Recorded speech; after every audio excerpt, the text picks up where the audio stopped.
And thanks to God and to our parents, in particular, the Palestinian mother. The Palestinian mother, she is the hero. Our parents, after they lost everything, but they didn't lose hope, they realized that the biggest weapon to face the misery of life in this world is education. Our parents who were not educated because they were living happily in their homeland. They have their land, they have their farms as farmers. But they realized it's education, and they invested and sacrificed everything for the sake of education. And to say to us, you have to succeed. You have to succeed from nothing. Because life is not an easy life. And we need to learn. And no one like Palestinians who was challenged in this world. And the challenged by life challenges. But we were immunized and learned how can we challenge life challenges and to be strong, not to give up. But most important, each of us, we need to challenge ourselves and to learn how can we challenge ourselves when we face any tragedy or any suffering in this world. The most difficult time for me in my life was just in 4 months period. I said my life was a war, but the difficult war, the real war I faced was in just 4 months period. I worked in Israel from early 90s till 2009. And I was the first Palestinian to cross the borders. And I wanted them to see me as a Palestinian. I wanted them to know that I am Palestinian. When they used to ask me, from where are you? If I am from Haifa, from Jaffa, I said to them, to go south and to the west, to Gaza Strip. I wanted them to know that I am Palestinian. And I am there to help them and to teach them. And that medicine can bring people together. And number 16, in our life we remember numbers. Of course, we remember our birth date. But for me, I used to remember it, my birth date, that I am remembering till now. But believe me, it's not important for me. My birth date, I don't care about it. I care about number 16. 16th of September 2008 is the day when I lost my wife of acute leukemia. I thought it's the end of the world because, as I said, the Palestinian mother is the hero. The mother is the one who sacrifices, who gives, who cares without any limits. I thought it's the end of the world. I was blessed to have 6 lovely, beautiful, bright, successful daughters. If I have 100 of these daughters, I will be thankful to God, and I am thankful to God for what God gave me. Because these girls, I was proud of them. That I raised them armed with faith with the plans, with education, to be human and to behave and to fight for humanity, that their teachers were fighting to have them in their classes. They never succeeded in their class, less than 97% in their schools. For me, as a Palestinian child, at that time, and in this world, I want to say to you, someone can kill you, can oppress, can deprive, can imprison, can occupy, can do every bad thing. But no one on earth can prevent us from dreaming. I dreamed as a child to be a medical doctor. And we as Palestinians, we are big dreamers. And we achieved all of our dreams. In education, we are one of the most educated nations in this world. From nothing. But we have one dream in this world. And I hope, personally, I hope to live till that day to see my people. And that's the dream, to see my living children, our people enjoying their freedom as other nations in this world, in an independent state like others. As I said, the other thing, the dreams, but don't allow anyone to defeat you. The defeat is the defeat of the spirit and the soul and the determination. And we will never, as Palestinians, we will never be defeated.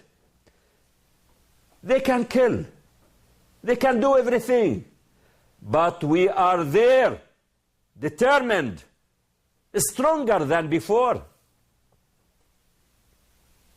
I continued, after I lost my wife, I continued my work because of my daughters who supported me. And they said to me, count on God and our support. In particular, my daughter, Bisan, who was the eldest. She was in her 20s.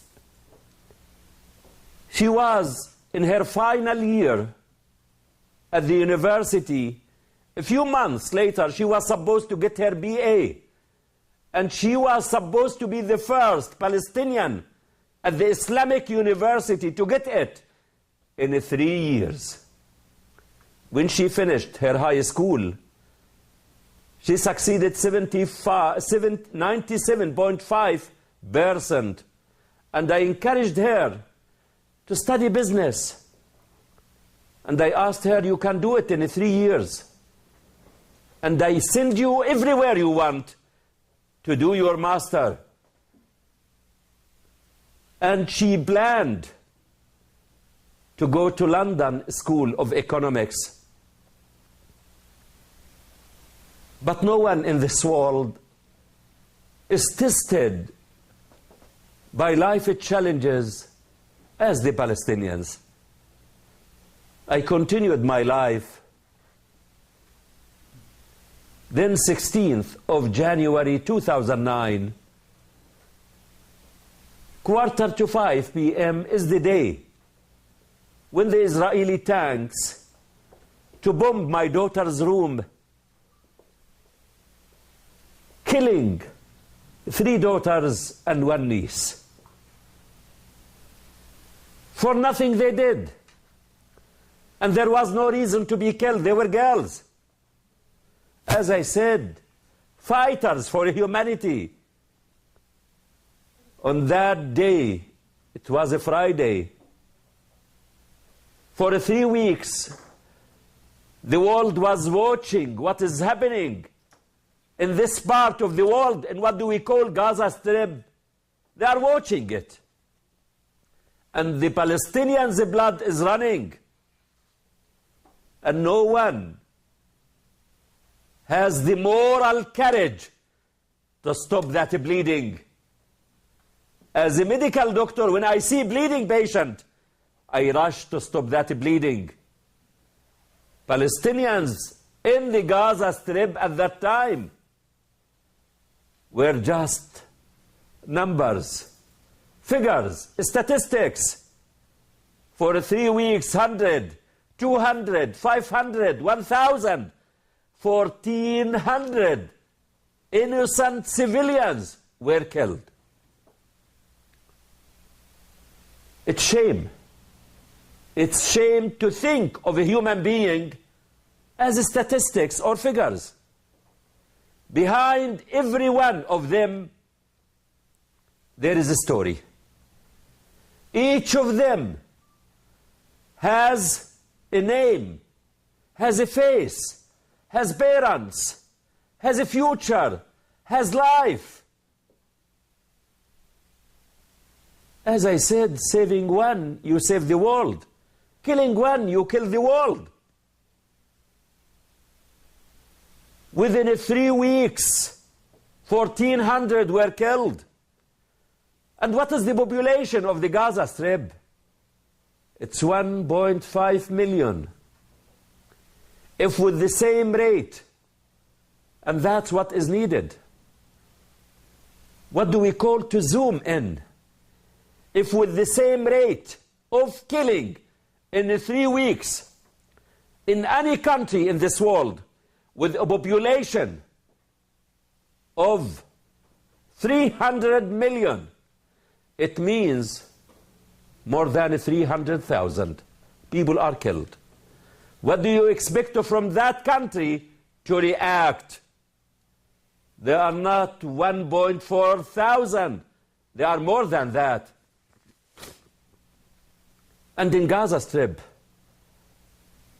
which is 1.5 million, 50% of the population are children below the age of 15. 20% are women in the reproductive age, from the age of 15 till 45. So all of the Gaza Strip, it's women and the children. It's a human tragedy. It's a tragedy against humanity. We need to think of that and to look at that. Living in what area? Gaza Strip, it's the most densely populated area in this world. It's only 360 square kilometers. In 1 square kilometer, you can find about 20,000 people living. Gaza Strip is the largest prison in this world. On that day, when the Israeli tanks to bomb my daughter's room, killing Bisan, killing Mayar, killing Aya, and my niece Noor, I don't want anyone on earth to see what did I see. I didn't believe it. Because for 3 weeks, firing and bombing was from everywhere. We can't sleep. Deprived of everything. No water, no electricity. But for me, at least, I was happy to be with my children because I used to work, to go on Sunday and to come back Thursday. And I came back Thursday. And what do we call this war started Saturday morning in the weekend. So I stayed with my children. I wanted to see them. Where is Bisan? Where is Mayar? Where is Aya? Where is Noor? They became birds, drowning in their blood. Their brains spreading, covering the walls. I can't recognize Mayar, who was #1 in math in Palestine, who planned to follow my path to be a medical doctor. Aya, who was 14, who planned to be a journalist. Mayar was decapitated. But as a believer, as a Muslim with the faith, I said to myself, why I was saved? Because it happened seconds after I left my daughter's room. Less than 5 seconds. And if I stayed a few seconds, I would be gone with them to be added to the numbers in this world. I said, there is a reason behind it. And it's God's plan. At that time, it was planned to be interviewed live by the Israeli TV. And what saved us? The Palestinians and the Palestinian mothers and daughters and girls who have the potential, who are creative, because the need is the mother of a creation. We don't have electricity. And I have my cell phone. What can I do? For 3 weeks we are disconnected from this world. I have many radio batteries just to listen to the news and to see to hear what is happening in other parts. We can't leave our houses. We are under siege, even in my house. You can't approach any window because any moving object will be shut down. Just to stay in the middle of the house. I said to my daughter, what can we do? Shada and my niece, Ghaida, they said, we can. We will never give up. They created from the radio batteries electrical circle and to charge the cell phone. It took time, but at least we are connected to this world, and I charge it in order to run the TV interview. At that time, I called the Israeli anchor who was waiting. And that's the moment of courage. Once he heard my voice and left him a message, he opened the speaker to broadcast it live to this world, to open the eyes of the international community. What are you waiting for? How many people should be killed? How long are we going to close our eyes, to turn a deaf ears and the blind eyes about what is happening?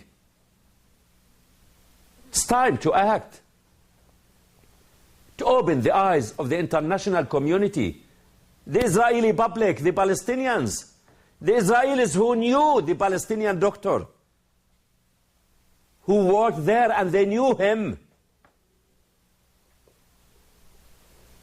And I was blessed when we speak about being a doctor at that moment.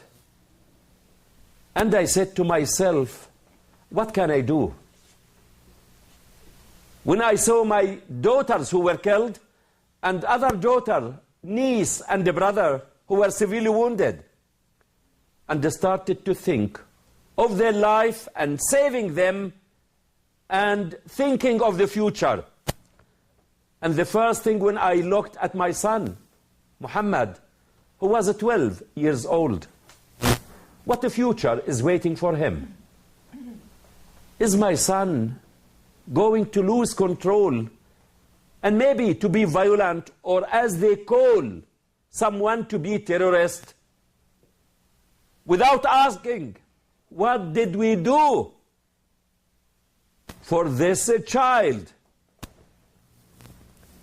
But he looked at me while at that moment crying and screaming. And at that moment, thanks to God, who gave me the strength and the support during that time, because the world was blind and deaf about what is happening in Palestine. But I fully believe God is there, awake, and will never leave us to collapse. I directed my face to God, because He is the only one who can support any time others they are doing nothing. I directed my face to God, and all of the time I was saying, "Oh God, oh Lord." That's what held me and my son when he looked at me to say to me, "Why are you crying? Why are you screaming? You must be happy." I said, "My son, he doesn't know what is going on. He wants me to be happy." He said, "I know my sisters, they are killed. But I know that they are happy there. They are with their mom. She asked for them." That's the faithful believer, a child, the 12 years old Palestinian, a child. And I fully believe in what did he say, that my daughters are alive. They are not killed. They are alive there. That's why, since that moment, I swore to God and to my daughters, I will never rest. I will never relax. I will never give up or forget them, because I fully believe one day I will meet them. But I want to meet them to say to them, "I am proud of you. In your death and in your life, I am coming to meet you with a big gift. And that gift, it's the justice and the freedom for them and others. And to tell them that your holy souls and noble blood wasn't waste. It made a difference in others' lives." But which means, is it the bullet which was used to kill them? The bullet and the gun is the weapon of the weak. We have stronger weapons than these guns. And we all have these means. It's our wisdom that we are blessed to have. Our kind, strong and courageous words, and the good deeds. We all have. In my life now, I am accountable to my daughters. And of course, before that, to my God.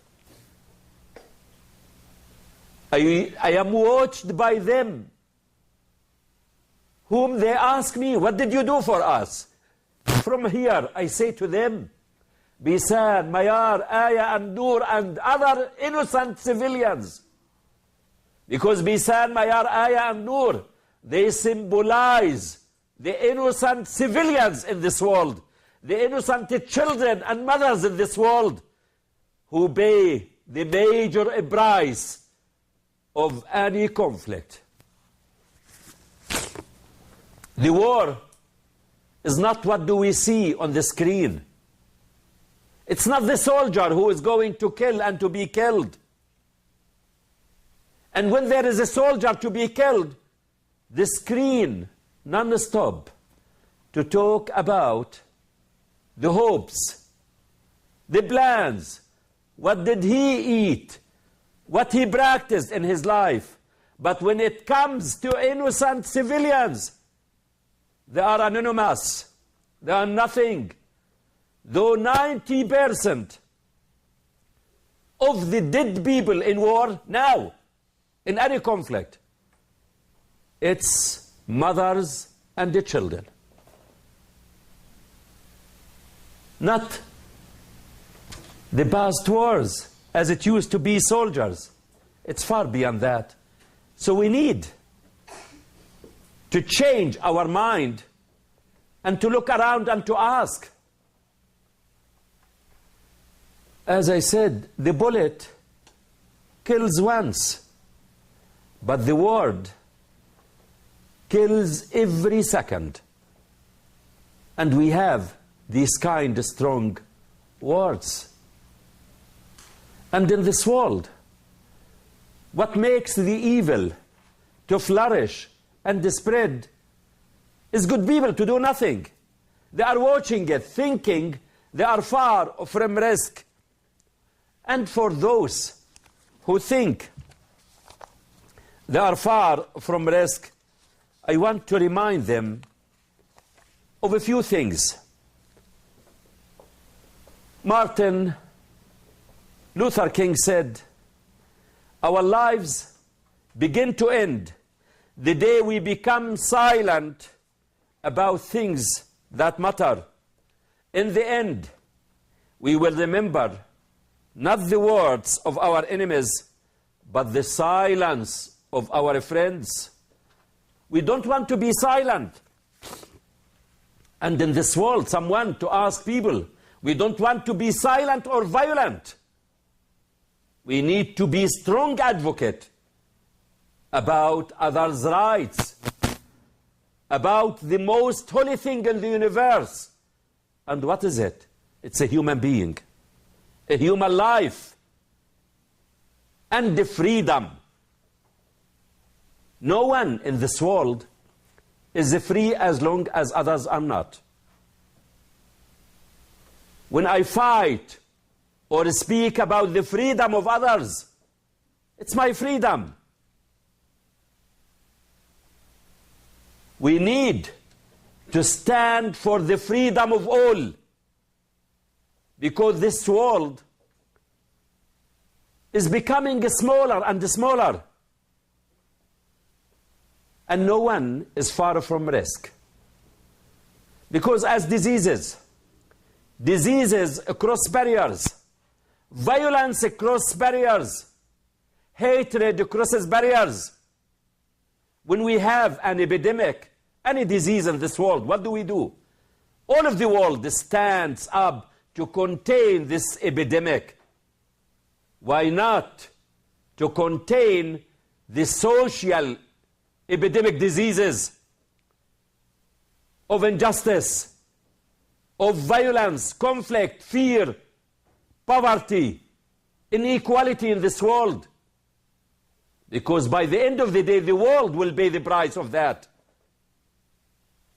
And no one is far from risk. In this world, we are living and riding the same boat.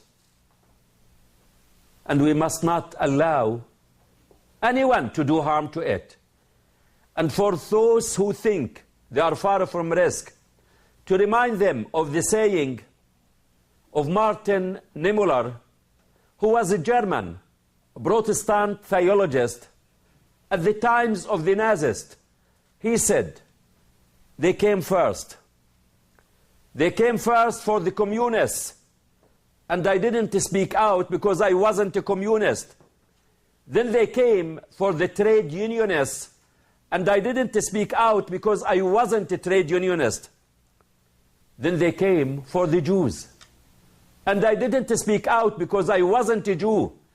Then they came for the Catholic, and I didn't speak out because I wasn't a Catholic. Then they came for me. Sadly, by that time, no one was left to speak out to. How long do we want to wait? If we didn't act, who's going to do it? If it is not now, so when? If we didn't act in time of treating the patient, What is the value of treating the patient when the patient is dead? We need to prevent, not to manage diseases. That's what is needed in this world, and we can.